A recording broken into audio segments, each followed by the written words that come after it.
ಸರ್ಕಾರದ ಬೆಲೆ ಏರಿಕೆಯ ನೀತಿಯ ವಿರುದ್ಧವಾಗಿ ಈಗ ಬಿಜೆಪಿ ಅಹೋರಾತ್ರಿ ಧರಣಿಗೆ ಕೂರ್ತಿದ್ದಾರೆ. ಫ್ರೀಡಂ ಪಾರ್ಕ್ನಲ್ಲಿ ಇವತ್ತು ಬಿಎಸ್ ಯಡಿಯೂರಪ್ಪ ಅವರ ನೇತೃತ್ವದಲ್ಲಿ ಪ್ರತಿಭಟನೆಯನ್ನು ನಡೆಸಲಾಗ್ತಾ ಇದೆ. ಬೆಲೆ ಏರಿಕೆಗೆ ಕಾಂಗ್ರೆಸ್ಸಿಗರು ಕಾರಣ ಅಂತ ರಾವಣನ ಪ್ರತಿಕೃತಿಯ ಮೂಲಕ ಕಿಡಿಯನ್ನ ಕಾರ್ತಾ ಇದ್ದಾರೆ. ಸರ್ಕಾರದ ವಿರುದ್ಧ ದರ ಏರಿಕೆ ಚಾರ್ಜ್ ಶೀಟ್ ಅನ್ನ ಬಿಡುಗಡೆ ಮಾಡೋ ಮೂಲಕವಾಗಿ ಆಕ್ರೋಶವನ್ನು ಹೊರಹಾಕಿದ್ದಾರೆ. ಇಲ್ಲಿಯವರೆಗೂ ಯಾವ್ಯಾವೆಲ್ಲ ದರಗಳು ಏರಿಕೆಯಾಗಿದೆ, ಎಷ್ಟೆಷ್ಟು ಬಾರಿ ದರ ಏರಿಕೆಯನ್ನ ಮಾಡಿದ್ದಾರೆ ಮತ್ತು ಅದಕ್ಕೆ ಯಾವ ರೀತಿಯಾಗಿ ಜನರ ಕಣ್ಣಿಗೆ ಮಣ್ಣೆರಚುವಂತಹ ಕೆಲಸವನ್ನ ಮಾಡಲಾಗ್ತಾ ಇದೆ, ಇದಕ್ಕೆ ಕಾರಣ ಏನು? ಅಫ್ಕೋರ್ಸ್ ಪಂಚ ಗ್ಯಾರಂಟಿ ಅನ್ನೋದ್ರ ಬಗ್ಗೆ ಕಿಡಿಕಾರ್ತಾ ಇದ್ದಾರೆ. ಒಂದು ಕೈಯಲ್ಲಿ ಕೊಟ್ಟು ಇನ್ನೊಂದು ಕೈಯಲ್ಲಿ ಕಿತ್ಕೊಳ್ತಾ ಇದೆ ಈ ಸರ್ಕಾರವನ್ನ ನಂಬಬೇಡಿ, ನಿಮ್ಮನ್ನ ಹೀಗೆ ಮಾಡ್ತಾ ಸರ್ವನಾಶ ಮಾಡೋದಕ್ಕೆ ಅವರು ಸನ್ನದ್ಧರಾಗಿದ್ದಾರೆ ಅನ್ನುವಂತಹ ಆರೋಪವನ್ನು ಕೂಡ ಬಿಜೆಪಿ ನಾಯಕರುಗಳು ಮಾಡಿದ್ದಾರೆ. ಇವತ್ತು ಫ್ರೀಡಂ ಪಾರ್ಕ್ನಲ್ಲಿ ಅಹೋರಾತ್ರಿ ಧರಣಿಗೆ ಕುಳಿತುಕೊಂಡಿದ್ದಾರೆ. ಅಲ್ಲಿ ಮಾನ್ಯ ಬಿಎಸ್ ಯಡಿಯೂರಪ್ಪನವರು ಕೂಡ ಉಪಸ್ಥಿತರಿದ್ದಾರೆ. ಎಲ್ಲರೂ ಕೂಡ ಸರ್ಕಾರದ ವಿರುದ್ಧವಾಗಿ ಆಕ್ರೋಶವನ್ನು ಹೊರಹಾಕಿದ್ದಾರೆ.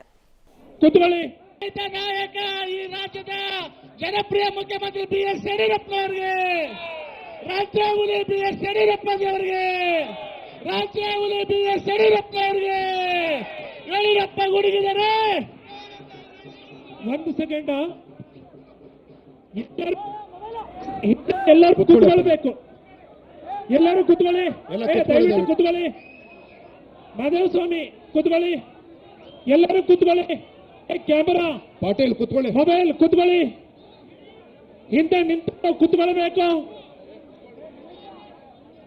ಹಿಂದೆ ಎಲ್ಲರೂ ಕೂತ್ಕೊಳ್ಳಿ. ಅರುಣ್ ಕೂತ್ಕೊಳ್ಳಿ, ಹಿಂದೆ ನಿಂತು ಕೂತ್ಕೊಳ್ಳಿ.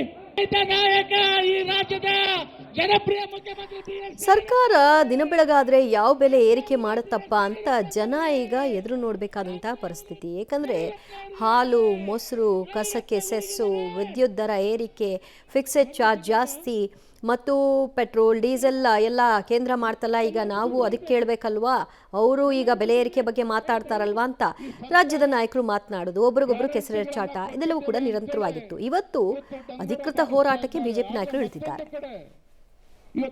ಈ ಸರ್ಕಾರ ಗ್ಯಾರಂಟಿಗಳನ್ನ ಕೊಟ್ಟಿದ್ದೇವೆ ಅಂತೇಳಿ ಇವತ್ತು ಡಂಗೂರ ಬಾರಿಸ್ತಾ ಇದ್ದಾರೆ. ಆದ್ರೆ ಮತ್ತೊಂದು ಕಡೆ ಇವತ್ತು ಯಾವ ರೀತಿ ಪೆಟ್ರೋಲ್ ಡೀಸೆಲ್ ದರ ಜಾಸ್ತಿ ಮಾಡಿದ್ದಾರೆ ನೋಡಿ, ಎಷ್ಟು ಅಹಂಕಾರ ಸರ್ಕಾರಕ್ಕೆ ಅಂತ ಹೇಳಿದ್ರೆ, ಇವತ್ತು ಭಾರತೀಯ ಜನತಾ ಪಾರ್ಟಿ ಅಹೋರಾತ್ರಿ ಧರಣಿ ಪ್ರಾರಂಭ ಮಾಡ್ತಿದೆ ಅಂತೇಳಿ ಗೊತ್ತಿದ್ರು ಸಹ ನಿನ್ನೆಯ ದಿನ ಡೀಸೆಲ್ ಮೇಲೆ ₹2 ಜಾಸ್ತಿ ಮಾಡಿದ್ದಾರೆ. ಏನಾಗ್ತದೆ ಡೀಸೆಲ್ ಮೇಲೆ ₹2 ಜಾಸ್ತಿ ಮಾಡಿದರೆ ಅಷ್ಟೇ ನಮಗೆ ಕಣ್ಣಿಗೆ ಕಾಣ್ತದೆ. ಆದ್ರೆ ಡೀಸೆಲ್ ಮೇಲೆ ₹2 ಜಾಸ್ತಿ ಮಾಡಿದರೆ ಪರಿಣಾಮ ಏನಾಗ್ತದೆ? ಇವತ್ತಿನಿಂದ ನಿರಂತರ ಹೋರಾಟಕ್ಕೆ ಈಗ ಬಿಜೆಪಿ ನಾಯಕರು ಸ್ಕೆಡ್ಯೂಲ್ ಅನ್ನು ಮಾಡಿಕೊಂಡಿದ್ದಾರೆ. ಅದರ ಆರಂಭಿಕ ಹಂತವಾಗಿ ಇವತ್ತು ಫ್ರೀಡಂ ಪಾರ್ಕ್ನಲ್ಲಿ ತಮಟೆ ಬಾರಿಸೋ ಮೂಲಕವಾಗಿ ಸರ್ಕಾರಕ್ಕೆ ಚೀಮಾರಿ ಹಾಕಿದ್ದಾರೆ. ಲೂಟಿಕೋರ ಸರ್ಕಾರ ಅಂತ ಫ್ಲೆಕ್ಸ್ಗಳನ್ನು ಹಿಡಿಯೋ ಮೂಲಕವಾಗಿ, ಫಲಕಗಳನ್ನು ಹಿಡಿಯೋ ಮೂಲಕವಾಗಿ ಜನಜಾಗೃತಿ ಮೂಡಿಸುವಂತಹ ಕೆಲಸವನ್ನು ಇವತ್ತು ಬಿಜೆಪಿ ನಾಯಕರು ಆರಂಭ ಮಾಡಿದ್ದಾರೆ.